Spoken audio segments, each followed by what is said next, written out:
Hello Ali मुराद साहब, फिरदौस हूँ। सलामत रहें। ना आना मुश्किल है, शायद कभी ना आ पाऊं।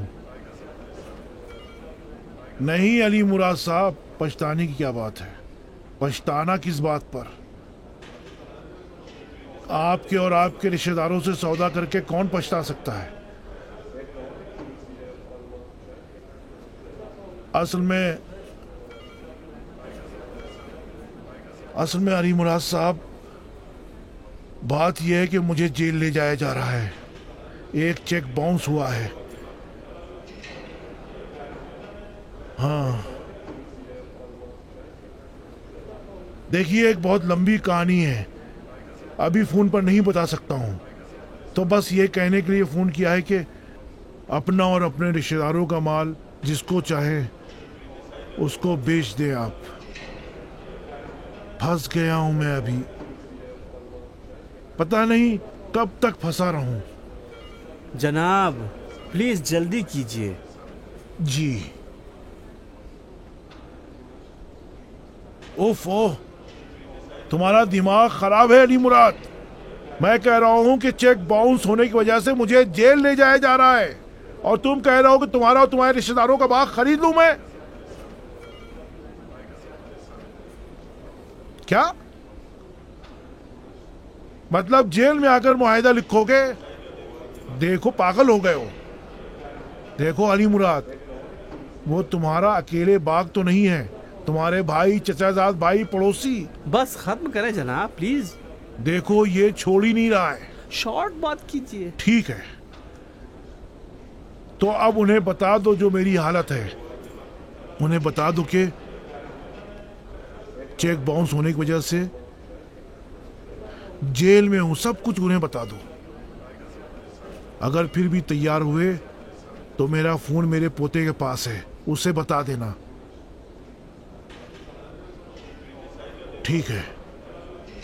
देखो देखो अली मुराद, अली मुराद, मैं ये भी कहना चाहता हूं, सुन लो, अगर आज मैं तुम्हारी जगह होता और तुम जेल जा रहे होते तो मैं तुम्हारे साथ ये सौदा ना करता, क्योंकि सौदे का एक फरीक काबिल एतबार नहीं। मैंने सोचा बता दूं, ताकि अगर तुम अब फोन नहीं करोगे तो मुझे बुरा नहीं लगेगा। फिलहाल मैं फोन रखता हूं। बहुत बहुत शुक्रिया आपका। कोई बात नहीं जनाब। अब कहाँ जाना है? हौलदार साहब ले जाइए इनको। जेल ले जाइए इनको प्लीज। चले मोहम्मद साहब। चाचा जान, ये आपकी टेलीफोन डायरी लीजिए। जनाब एक मिनट सुने तो। एक मिनट जनाब रुकिए। जनाब कहाँ जा रहे हैं? छोटी सी बात थी, आप रुकिए। छोड़ देना। इधर आइए, इधर आइए, छोड़िए, इधर आइए, इधर आइए। जनाब मुझे बात नहीं सुन रहे आप, मेरी बात तो सुनिए, जरा समझिए।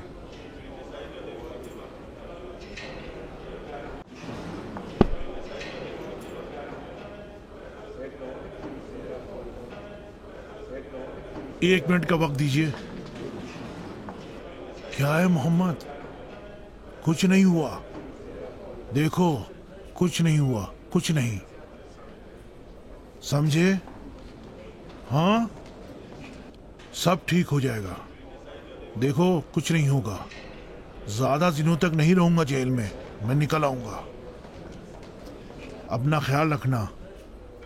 देखो कुछ नहीं हुआ है, सब ठीक हो जाएगा। ठीक हो, ठीक हो। देखो मजबूत बनो, मजबूत। फिरदौस साहब, फिरदौस साहब, माफ कीजिएगा, शर्मिंदा हूं, देर हो गई। क्या हुआ? कुछ नहीं, 100 मिलियन का हुक्मनामा जारी हो गया है। ठीक है, अंदर चलें, पेपर्स ले आया मुझे हूं। पेपर्स नहीं चाहिए, मुझे जेल जाना है। ये आप कैसी बातें कर रहे हैं फिरदौस साहब? ये लो, आज के मामले के लिए मैं प्रॉपर्टी के पेपर्स ले आया हूँ, और भी पेपर्स के लिए कह दिया है। कल इंतजाम हो जाएगा। और पेपर्स किस लिए? असल में आज 4 चेक और ले आए हैं, सब मिला करके 500 मिलियन हो गए। आज तो मैंने पुलिस केस नहीं बनने दिया, मगर कल का किससे क्या मालूम, शायद पुलिस केस बना दे। इसीलिए मैंने पहले से ही इंतजाम कर लिया है। सब सोचना पड़ता है। किस चीज के बारे में सोचना पड़ता है? जो कुछ हो चुका है भाई, वो सब सोचना पड़ता है। मैंने वकील से भी बात कर ली। अच्छा, फिर क्या होगा? उसके बाद क्या होगा फिरदौस साहब? जेल नहीं जाना है आपको बस। मैंने कहा उसके बाद क्या होगा?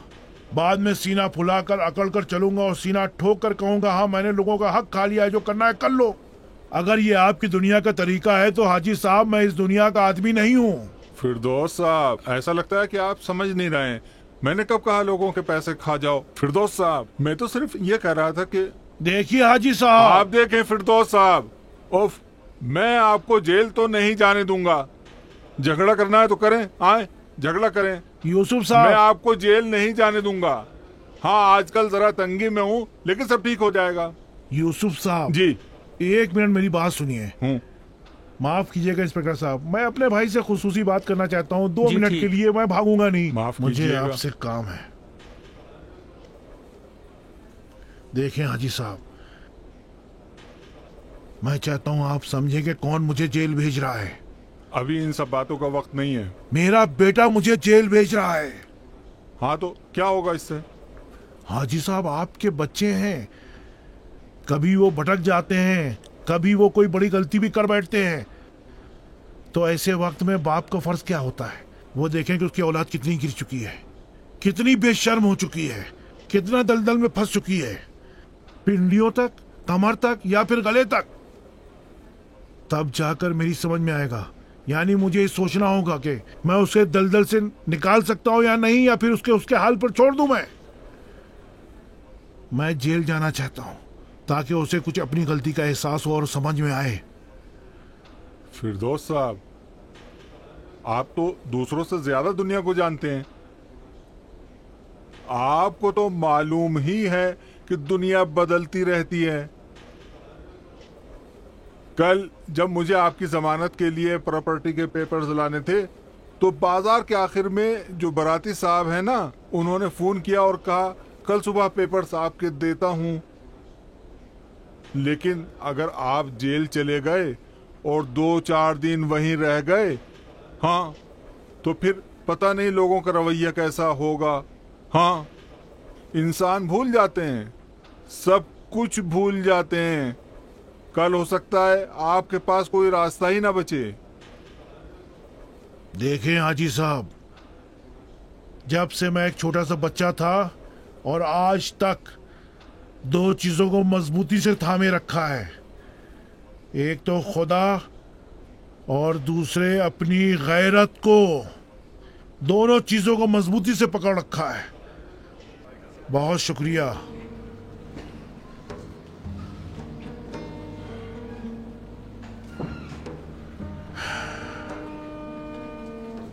मजबूत बनो। इंस्पेक्टर साहब, मैं चलने को तैयार हूं। माफ कीजिएगा, आपको इंतजार करना पड़ा। शुक्रिया हाजी साहब।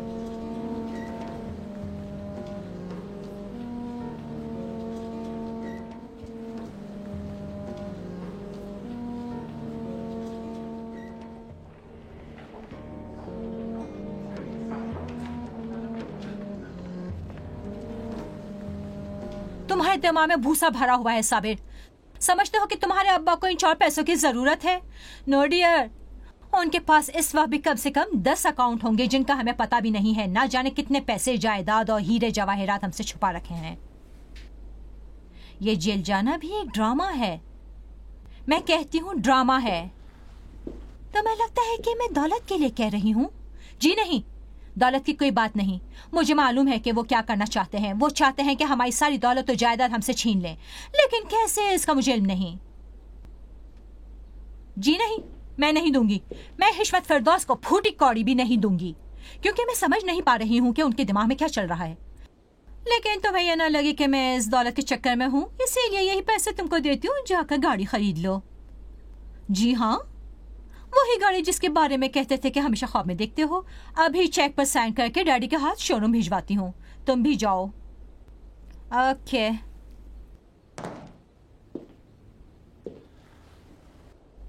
अब धीरे धीरे मुझे फिक्र हो रही है, साबिर या तो डर गया है या फिर सचमुच पता नहीं उसे क्या हो गया है। एक बात कहूँ डैडी? हाँ कहो बेटी। अब धीरे धीरे मुझे भी डर लगने लगा है। किससे? उससे कि कहीं साबिर एक दिन पुलिस या वकील के पास जाकर पूरी कहानी ना बता दे। डरपोक आदमी है, डरपोक, और बुज़दिल कुछ भी कर सकता है। प्लीज डैडी जाएं और ये पैसे उसे दे आएं कि जरा दिल बहल जाए। बच्चों की तरह है, खिलौना देना पड़ेगा जाके बहल जाए, फिर देखते हैं कल क्या होता है। कल से आप खुद दुकान पे जाकर बैठे, वहाँ उसे अकेला छोड़े, मुनासिब नहीं है। ना जाने कौन कौन आता है, हर एक कुछ ना कुछ कहता है।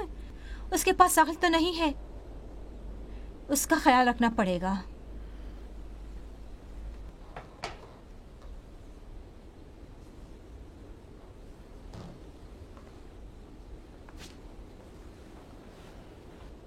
खूबसूरत है ना?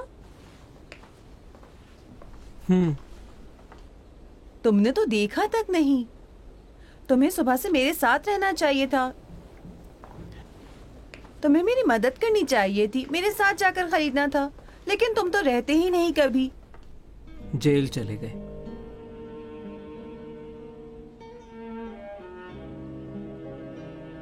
उनकी सारी दौलत यही थी जो मेरे हवाले कर दी। मतलब दोस्त, अहबाब, साथी सब 400 मिलियन तुमान की बात है अम्मी जान। उनके काम में 400 मिलियन कुछ नहीं है।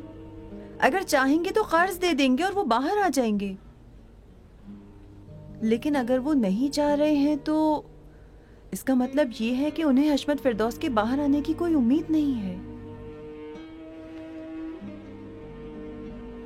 क्या मतलब? उनका बेटा उनकी कोई मदद नहीं करेगा? क्या उन्हें वहीं पर रहने देगा? अब क्या बताऊं अम्मी जान।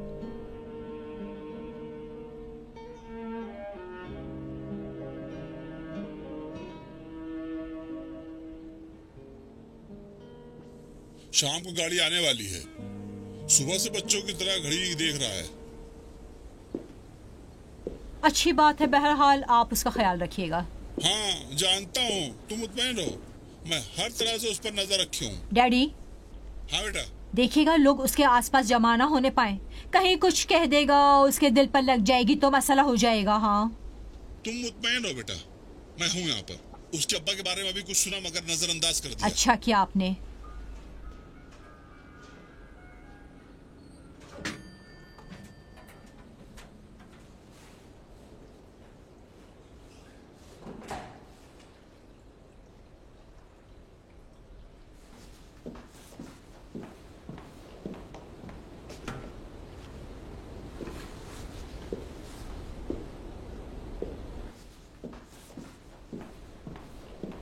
जनाब फरमाइए, किससे काम है? मैडम से काम है मुझे। क्या आप बता सकते हैं मैडम से क्या काम है? उन्हीं से मिलना है मुझे। अच्छा आप मुझे बता दें, मैं शायद आपकी मदद कर सकूं। मोहतरमा, मुझे मदद नहीं चाहिए, मैं खुद मदद करने आया हूँ। अब मैं अंदर जा सकता हूँ? मुझे अफसोस है उनके पास आपसे मुलाकात का टाइम नहीं है। क्या मुझे अफसोस है? वक्त नहीं है, एक मिनट मुझे मिलना है बस। जनाब जरा ठहरे हैं, तो ऐसे कैसे जा सकते हैं? मुझे इजाज़त लेनी पड़ेगी, जरा रुकें। खुदा के लिए जनाब आप कहाँ जा रहे हैं? जरा रुकें, मुझे इजाज़त लेनी पड़ेगी, आप नहीं जा सकते ऐसे। जरा रुकें, यहीं ठहरे रहें, मैं आपको बुलाती हूँ। ठीक है। अच्छा ठहरें।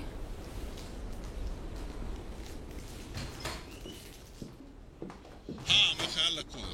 मैडम जानती होगी ना। ठीक है डैडी, फोन करूंगी। यहाँ जरा मैं बिजी हूँ अभी। ठीक है खुदा हाफिज। ये शोर शराबा कैसा है? मैडम एक साहब आए। कौन है? मैं नहीं जानती, कहते हैं आपसे बात करना है। बस यहाँ से भगा दो। जा ही नहीं रहा मैडम। क्या मतलब जा ही नहीं रहा? सिक्योरिटी को फोन करो, आंखों से बाहर फेंक दे। जी जो हुक्म मैडम। बस मैडम वो शख्स अजीब तरह से कह रहा है कि मदद करने आया है। बेहतर होगा मैडम आप मिल लें, उनके फ़ायदे में है। अजीब सा आदमी है।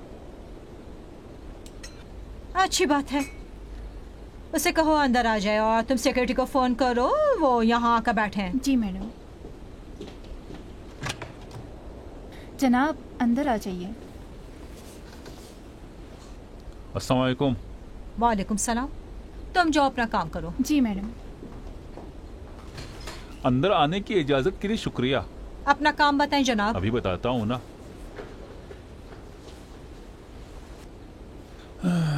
मैंने आपसे बैठने को कहा।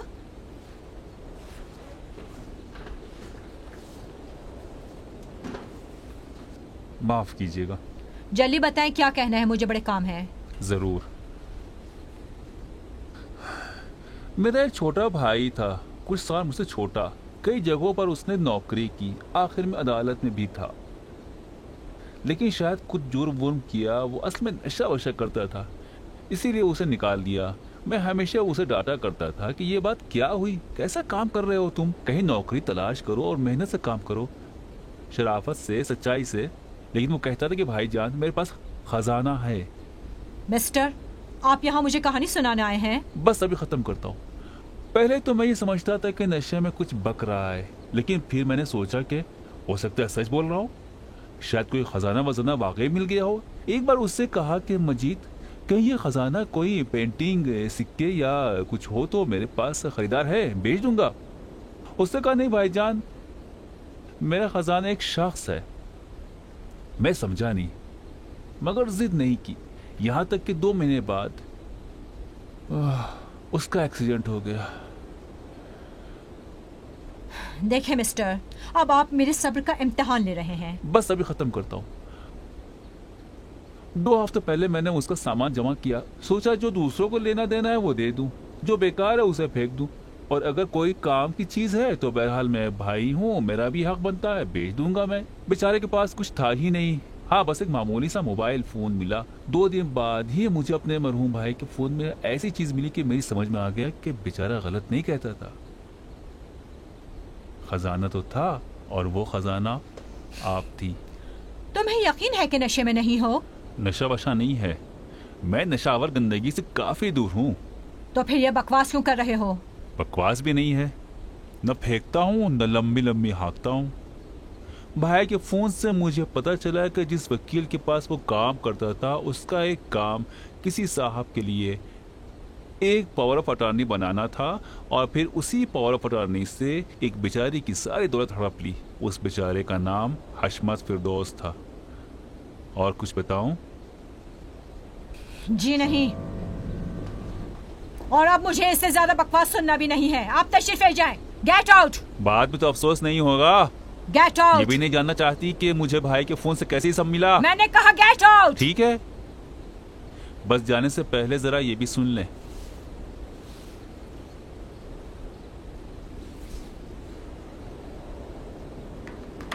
साबिर साहब, मैडम सही कह रही है। मैं आपके पास एक पावर ऑफ अटॉर्नी लूंगा, एक मजबूत और कानूनी मुख्तारनामा, सारी जायदाद दूंगा कि जिसमें कोई झोल तक न हो। देखो साबिर, फिक्र ना करो, बाजी साहब तुम्हारे अब्बा को पता नहीं चलने देंगे। पहले झपकते ही उनकी सारी दौलत का मुख्तारनामा तुम्हारे हाथ में होगा।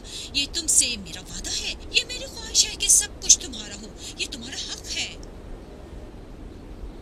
जल्दबाजी ना करें मैडम, जल्दबाजी नहीं, मैं इसे बेचने आया हूँ, अलबत्ता अगर खरीदार हों, वरना मुझे किसी और को तलाश करना पड़ेगा, जैसे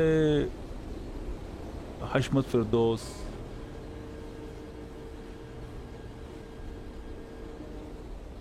हाँ तो क्या करना है? ठीक है, जेल में है, रास्ता तो मालूम है। पूछ लूंगा। पूछने की जरूरत नहीं, जेल का रास्ता तो पता है।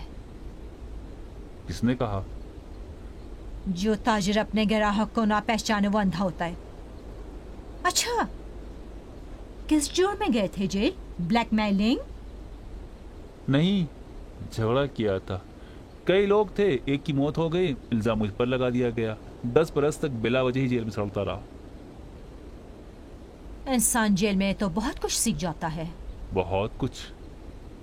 जैसा कानून भी। बहुत अच्छे से। लेकिन लगता है तुमने कुछ नहीं सीखा। ना मेरी आवाज है और ना ही आवाज की रिकॉर्डिंग सबूत होती है। मरहूम भाई के भाईजान, वो क्या नाम था? खैर, बेहतर है आप उस बेवकूफ हशमत फिरदौस के पास जाएं। मैं उड़ती चिड़िया के पर गिन लेती हूँ, यहाँ से तुम्हें कुछ मिलने वाला नहीं। ठीक है, जैसे आपकी मर्जी। हाँ? सोचने का वक्त नहीं चाहिए? नहीं, कोई जरूरत नहीं। लेकिन मेरे ख्याल में जरा सोच लें, घाटे में नहीं रहेंगी। मुझे ज्यादा कुछ नहीं चाहिए, हठधर्मी ना करें। 3 दिन सोचें, अगर अक्ल होगी तो मुझसे सौदा कर लेंगी।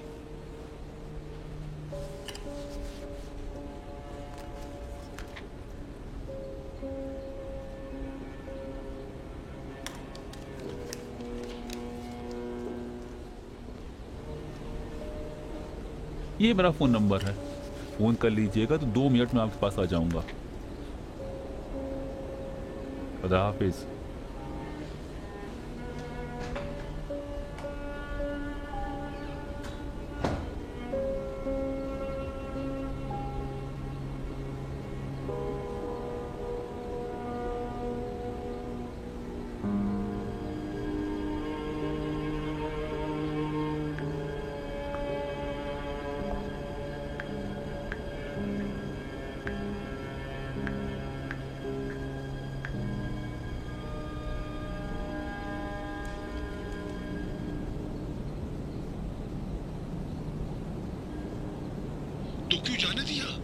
कहीं नहीं जाएगा।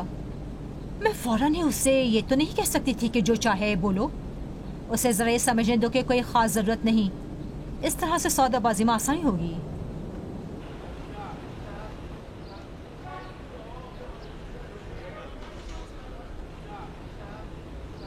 अस्सलाम वालेकुम। वालेकुम अस्सलाम। अस्सलाम वालेकुम। वालेकुम सलाम। अस्सलाम वालेकुम। ये आपकी खिदमत में मैं भी आता हूँ। 1 मिनट इधर आना तो मोहम्मद मियाँ। बहुत अच्छा किया, सही मौके पर आए। जैसे ही आपका फोन आया वैसे ही मैं निकल पड़ा। देर तो नहीं हुई? नहीं, देखो सही वक्त पर आए हो। देखो, मुझे तुम्हारे दादा से मुलाकात करना है। शायद मुझे मिलने ना दें क्योंकि उनका खूनी रिश्तेदार नहीं हूँ, इसीलिए तुम्हारे साथ चलकर उनसे मिलना चाहता हूँ ताकि कुछ बातचीत हो सके। ठीक है? ठीक है, कल मुलाकात का दिन है, मैं यहीं आ जाऊँगा, फिर साथ में चलेंगे। लो, ये तो बहुत अच्छी बात है। ज़रा मैं इन लोगों को समझा दूँ। देखें आप लोग,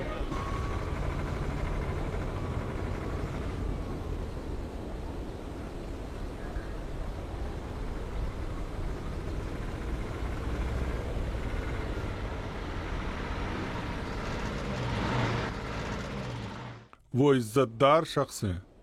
जनाब फिरदौस साहब इज्जतदार हैं। उनके भरोसे का गलत फ़ायदा उठाया और उनका सब कुछ ले लिया।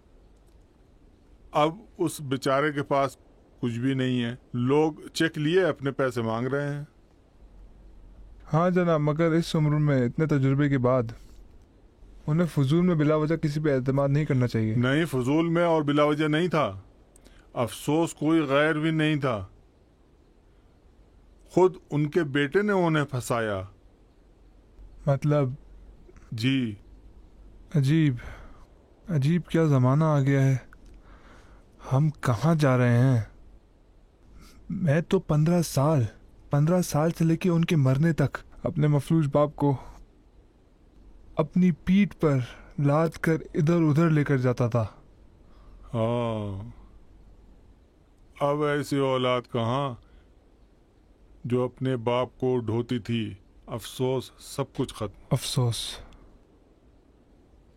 हुजूर, आपसे गुजारिश थी, अगर इजाज़त हो तो ज़रा मिलकर उनसे बात कर लूं।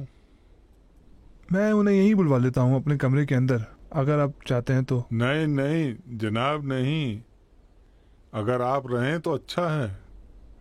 अभी बुलवा लेता हूँ हशमत साहब को।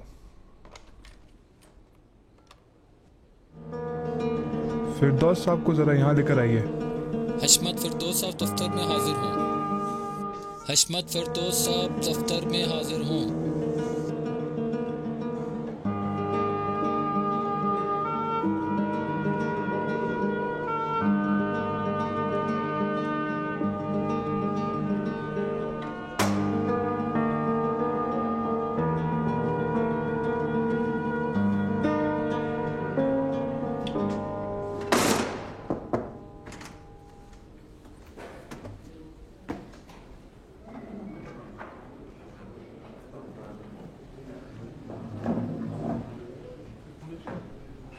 अस्सलाम वालेकुम दादाजान।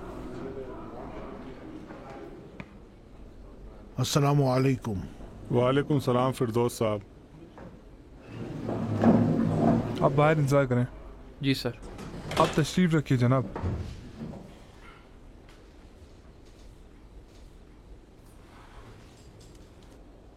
फिरदौस साहब, जनाब का वक्त बर्बाद किए बगैर मैं असल बात शुरू करता हूँ। मेरे ख्याल में अगर आपको ये इंतज़ार है कि साबिर साहब की गैरत की रग फड़क उठेगी और वो आपके लिए कुछ करेंगे, तो इसका कुछ फ़ायदा नहीं। देखिए हाजी साहब, मेरा बेटा बेशरम नहीं है। उस बेटे की रगों में मेरा खून है। बेगैरत तो बेशर्म नहीं हो सकता। हाँ, लेकिन इस तरह से उसे घेर रखा है कि वो कुछ कर भी तो नहीं सकता।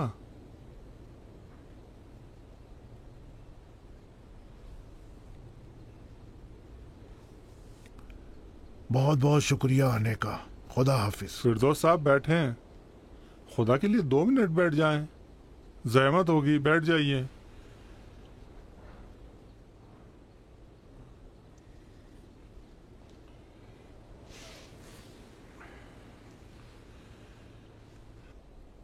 देखें फिरदौस साहब, परसों एक बेहद महंगी गाड़ी आपकी दुकान पर लाई गई और फिर शाम को साबिर साहब उस गाड़ी में बैठकर निकल गए। देखें फिरदौस साहब, उस गाड़ी की कीमत आपके कर्जे से ज्यादा है। साबिर के इस काम में एक पैगाम है, मतलब मेरे पास पैसे हैं लेकिन दूंगा नहीं। लोग भी हालात पर गहरी नजर रखते हैं, हिसाब किताब करते हैं। देखें फिरदौस साहब, दोस्त दुश्मन से मतलब नहीं होता। अब जनाब जब ये हालत देखेंगे तो आपके लिए आगे बढ़ने वाला भी सोचने पर मजबूर हो जाएगा कि आपके लिए प्रॉपर्टी पेपर्स लेकर जो दौड़ रहा था, हो सकता है वो दूसरे दिन हमारा फोन भी ना उठाए। देखिए हाजी साहब, मैंने किसी से पेपर्स नहीं मांगे। अपने कर्जखाओं को बेवकूफ भी नहीं बनाना चाहता। कुछ महीने की मोहलत, चेक और वकील वगैरह का खेल भी मुझे पसंद नहीं है। मैं मकरूज हूं, सही, और जब तक मेरे ऊपर कर्जा है, बाहर की फिजा में सांस लेना हराम है, समझे? फिरदौस साहब, मैं इसीलिए यहां आया हूं। आप पर कोई कर्जा नहीं रहेगा। हम आपका सारा कर्जा उतार देंगे। कैसे मेरे कर्जे अदा होंगे? बता रहा हूं। असल में आज सुबह हमने कुछ दोस्तों से, मतलब आपके और मेरे अपने दोस्तों से बात की और ये तय हुआ हम सब मिलकर, मतलब हम सब ने तय किया हम चंदा करेंगे, ये काम करेंगे और कुछ लोगों को बुलाएंगे और आपके कर्जे के बराबर पैसा जमा करके उसको अदा कर देंगे। मतलब मेरे लिए चंदा जमा करेंगे? हाँ, ऐसे ही करेंगे। आपको लगता है मैं शाबाशी दूंगा, आपकी तारीफ करूंगा? अरे ये तो एक अच्छी रिवायत है। मुझे आपकी रिवायतों से क्या मतलब? मेरी अपनी रिवायतें हैं। देखिए हाजी साहब, मैंने दौलत गंवाई है, इज्जत नफ्स नहीं। बहुत से लोगों के लिए बार बार चंदा किया गया है। मैं बहुत से लोगों में नहीं हूं। शायद ये बहुत से जो लोग हैं उन्होंने दौलत के साथ इज्जत भी गंवा दी होगी, मगर हाजी साहब मैं इज्जतमंद हूं। फिरदौस साहब, मैं अपने बच्चे की कसम खाता हूं, अगर मेरे हाथ तंग ना होते तो खुदा की कसम जो मैं किसी के साथ मुंह खोलता तीनों बच्चों की कसम खाता हूं। जब आप गिरफ्तार हुए तो मैंने शुमाली साहिल पर अपने बंगले को बेचने के लिए कह दिया ताकि उसके पैसे से कुछ काम निकाल सकें। फिरदौस साहब, मगर खुदा गवाह है, कोई खरीदार ही नहीं मिल रहा है, सब बस बेच ही रहे हैं। फिरदौस साहब, मुझे ये काम करने दें। आपके खुलूस का तहे दिल से शुक्रगुजार हूं, लेकिन मेरे लिए जेल ज्यादा बेहतर है। कब तक फिरदौस साहब? आप जानते हैं यहाँ कब तक रहना पड़ सकता है? जितना भी, 6 महीने, 1 साल, 5 साल, जितना भी रहना होगा रहूंगा मैं। मौत तो नहीं आएगी, आप मुतमईन रहें। यकीन जाने मैं फिर से खड़ा होऊंगा, अपने पैरों पर खड़ा होऊंगा। अभी मुझे बहुत से काम करने हैं। आपकी इस तरह की मदद का बोझ मैं नहीं उठा पाऊंगा। अब चलता हूं। जेलर साहब इजाजत दें। बहुत बहुत शुक्रिया। अब मैं चलता हूं मोहम्मद। खुदा हाफिज। खुदा हाफिज दादा जान।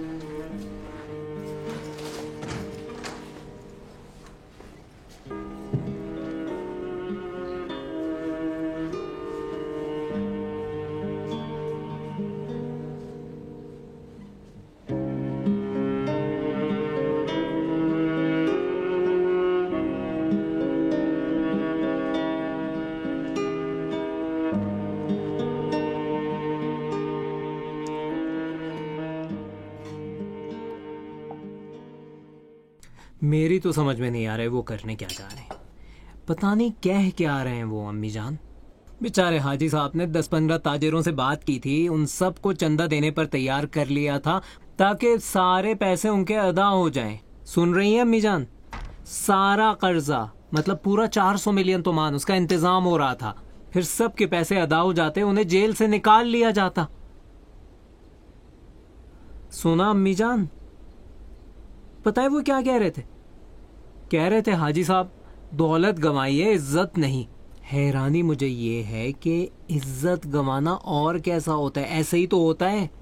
मेरी समझ में नहीं आ रहा है ये। और फिर वो कब तक जेल में पड़े रहेंगे?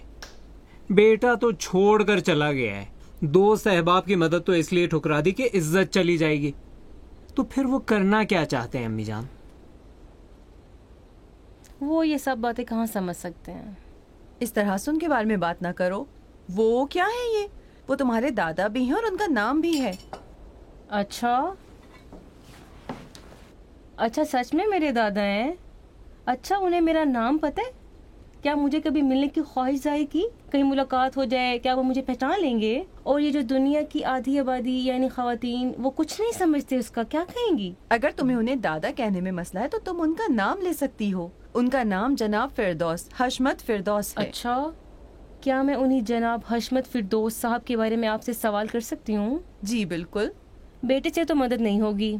वो क्या था मोहम्मद, क्या बता रहे थे? क्या करेंगे सब?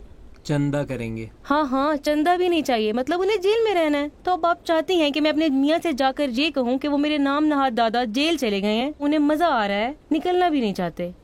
अपने मियाँ से कुछ बताने की क्या जरूरत है? वो मेरे शोहर है अम्मी। कुछ काम मुंह उठाकर ऊपर थूकने की तरह होते हैं। अब तक यही कहा है कि मेरे दादा नहीं है, और अब जाकर बताओगी कि है और उन्हें जेल में तलाश करना है, तो फिर ये सब बताने का फायदा क्या है? मेरे लिए अब भी नहीं, वो नहीं है अम्मी जान। मेरे लिए मर चुके हैं वो। है या नहीं मुझसे मतलब नहीं है, जान को आ जाती हो तुम भी। अम्मी जान, ये जो चंदे वाली बात है, इसमें मसला क्या है जो कबूल नहीं? क्योंकि उनके उसूलों के खिलाफ है। कौन से उसूल अम्मी जान? इस तरह से तो हरगिज नहीं निकलेंगे वो। हशमत फिरदौस के जिंदगी में अपने कुछ उसूल हैं। शायद मैं उनके 90% ख्यालात से मुत्तफिक ना हूँ या 100% ख्यालात से, लेकिन वो मुझे पसंद हैं क्योंकि उनके अपने उसूल हैं। अब अगर तुम उनसे उनके उसूल छीन लोगे तो वो कुछ नहीं है, और फिर वो ऐसे शख्स भी नहीं है जो किसी से खैरात मांगे या चंदा मांगे। अरे अम्मी जान, खैरात नहीं है, ये 2 सहबाब हैं, वो मदद करना चाहते हैं। फिरदौस किसी से मदद नहीं लेते, वो भी इस तरह से। तो अब क्या किया जाए? पता नहीं।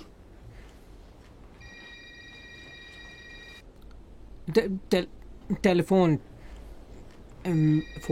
फोन की आवाज आ रही है। ये दादा का फोन है।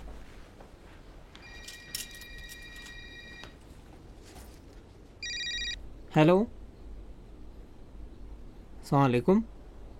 अच्छा, अली मुराद साहब कैसे हैं आप? खैरियत से हैं? जी, पहचान लिया मैंने। बस अड्डा? कौन सा बस अड्डा? जी। कब? अच्छा, सुबह 9 बजे। ठीक है, मैं वहाँ पहुँच जाऊँगा। ठीक है। अच्छा, खुदा हाफिज। कौन था? अली मुराद। ऐसे अली मुराद कह रहे हो जैसे वो मेरे खालाजाद भाई हो। भाई अली मुराद कौन है? तुम नहीं पहचानती ना? फलों के बाग हैं उनके पास। अपने दोस्त अहबाब और रिश्तेदारों की फसल भी जो है वो दादा को बेचना चाहते हैं। वो तो जेल में है। उन्हें पता है। दादा ने खुद अदालत से उन्हें फोन करके कैद होने की वजह बता दी थी, लेकिन फिर भी वो फसल अपनी बेचना चाहते हैं। तुम्हें यकीन है कि तुम पागलों के साथ आजकल नहीं बैठ रहे हो? क्या कह रही हो तुम अम्मी जान?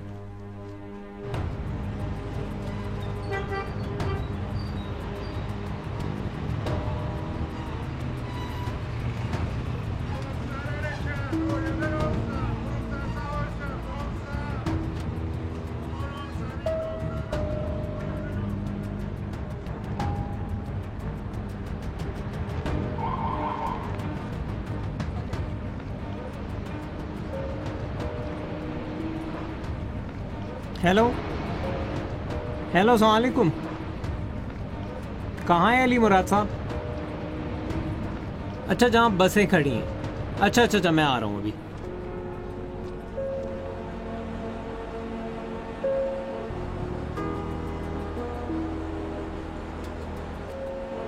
मोहम्मद मियाँ, इधर आओ। अस्सलाम वालेकुम। बहुत बहुत शुक्रिया। मेरे ख्याल में कॉफी तो तुम्हें पसंद नहीं होगी, तुम्हारे लिए चाय लेके आया हूँ। आओ बैठ के पीते हैं। चले। ये लो, ये कॉन्ट्रैक्ट की 2 कापियां हैं। फिरदौस साहब से कह दें कि बिल्कुल पिछले साल की तरह ही है। ट्रांसपोर्टेशन और गोदाम का किराया हम अदा करेंगे। सब ने दस्तखत कर दिए हैं, 7 लोगों ने। जी हाँ, बिल्कुल। क्या मुमकिन है कि मैं भी फिरदौस साहब से मुलाकात कर सकता हूँ? इत्तेफाक से आज मुलाकात के दिन है, मगर सिर्फ घर वालों को ही इजाज़त देते हैं। कोई बात नहीं है, मैं उसी गाड़ी से जिससे आया हूँ वापस रामसर चला जाता हूँ। लेकिन जब फिरदौस साहब इस पर दस्तखत कर दें तो एक कॉपी हमें भी भिजवा देना। एड्रेस ऊपर लिखा हुआ है। जी बिल्कुल। मेरा सलाम भी कह देना उन्हें, और उन्हें बता देना कि उन्होंने जो भी कहा था वो सब 6 के 6 लोगों से हमने कह दिया है। पड़ोसियों, चचाजाद भाइयों और सबको हालात का इल्म है। अच्छा।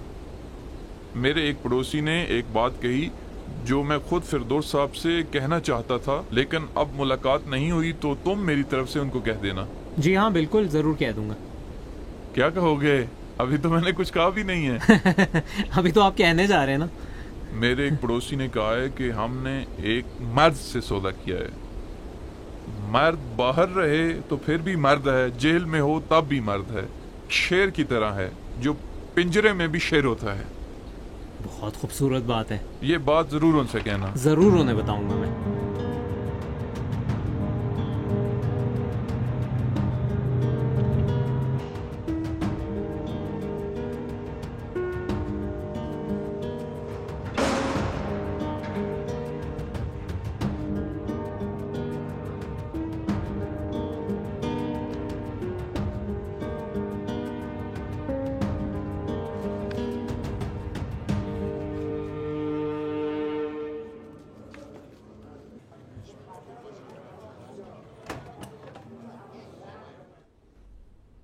ये बताओ, क्या तुम्हारे पास कोई काम काज नहीं है लड़के?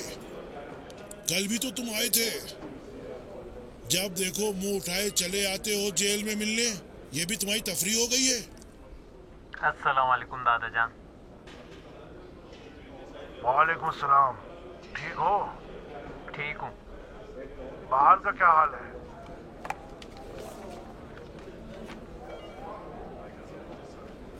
मैंने चश्मा नहीं लगाया है, ये क्या है? अली मुराद और दूसरे 6 लोगों का कॉन्ट्रैक्ट है, सब ने दस्तखत कर दिए, वो भी आपकी शर्तों के साथ। सातों ने? सातों के सातों ने। उन्हें बता तो दिया ना? हाँ, उन्हें बता दिया है, और उन्होंने आपके लिए एक पैगाम भी भेजा है। मतलब अली मुराद के एक पड़ोसी ने कहा है कि हमने एक मर्द के साथ सौदा किया है। मर्द जेल में भी मर्द होता है। अच्छा अच्छा, देखा लड़के, दुनिया अब भी बहुत अच्छी है।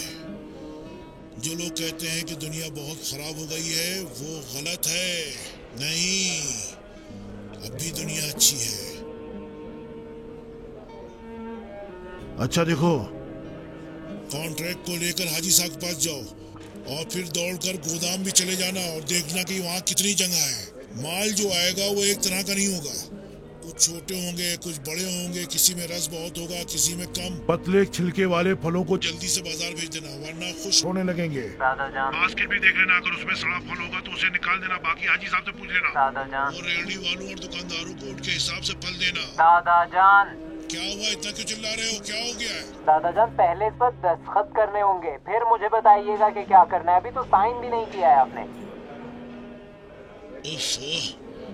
ले आओ, ऑफिस में दस्तखत कर दूंगा। वही तुमसे बात भी करूंगा।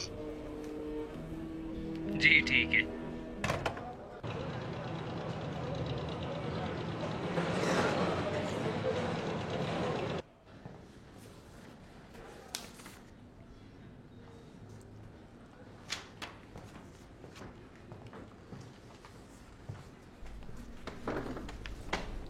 ये लीजिए। क्या है? हाँ, 150 टन। अली मुराद साहब ने तो यही बताया। खुदा का शुक्र, हालात बेहतर हो रहे हैं। इंशाल्लाह कल तुम जाकर गोदाम देख लेना, फिर धीरे धीरे तैयारी करके मैदान में कूद पड़ो। इस तरह से अपने दादा की इज्जत भी बचा लोगे और उन कर्जों का भी कुछ इंतजाम हो जाएगा। खुदा रहीम है, मदद करेगा। मैं भी तुम्हारे साथ हूँ। कल सुबह गोदाम जाकर के देख लेना।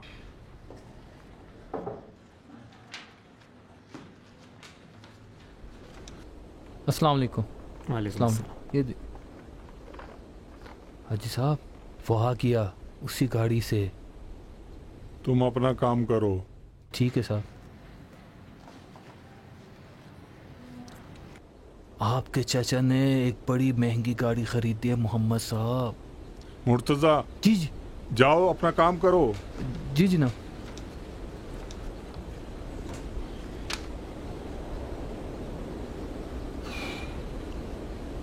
देखो मोहम्मद, ये गाड़ी अपने बाप से गद्दारी का इनाम है साबिर के लिए।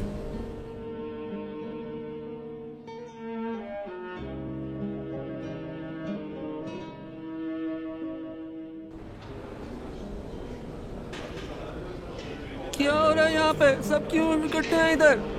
क्या हो रहा है इधर? क्यों भीड़ लगा रखी है आपने इधर? जाओ जाके काम करो अपना। जाओ जाओ जाओ जाके काम करो अपना। क्या हो रहा है? देख ले रहे हो क्या हो रहा है यहाँ पर? चलो भाई अपना अपना काम करो। जाओ जाके काम करो अपना। चलो भाई चलो। मैंने कहा इन्हें सोन ही नहीं रहे। जल्दी उसको साफ करवाओ, जल्दी से, जल्दी करो, जल्दी करो। जी अभी नादिर से कहता हूँ साफ कर देता है। नादिर नहीं, खुद जाके साफ करो, जल्दी करो, जल्दी करो। सफाई साहब, मैं मैनेजर हूँ यहाँ चुप रहो, मैनेजर हूँ, गधे कहीं के। मैंने कहा ना कि साफ करो तो साफ करो। फौरन जाओ, उठो, जल्दी साफ करो।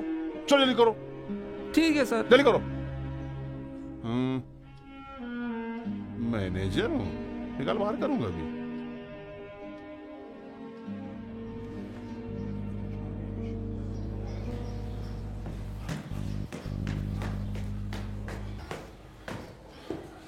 जल्दी जाओ, मैनेजर हूँ। मैनेजर दिमाग खराब हो गया सबका।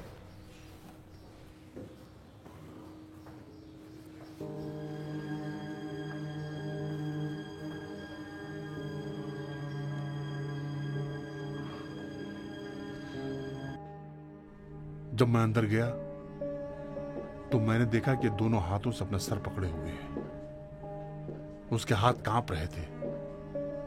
मुझे लगा कि लगता है अटैक पड़ गया। मैंने सोचा कि गिलास पानी लाकर दूं, शायद उसकी तबीयत बेहतर हो जाए। तो फिर जब वापस आया तो देखा कि आईने के सामने खड़ा हुआ था। अच्छा तो? और यही जुमला बार बार दोहरा रहा था कि मुझसे गलती होगी, मुझसे गलती होगी। मुझे नहीं करना चाहिए था। मेरे ख्याल में हार मान ली उसने। पहले से ही पता था कि एक नौकर के अलावा कुछ नहीं है। उनकी औकात इससे ज्यादा की है भी नहीं, इससे ज्यादा उसका हक भी नहीं। वो इस वक्त तो कुछ भी कर सकता है, कुछ भी।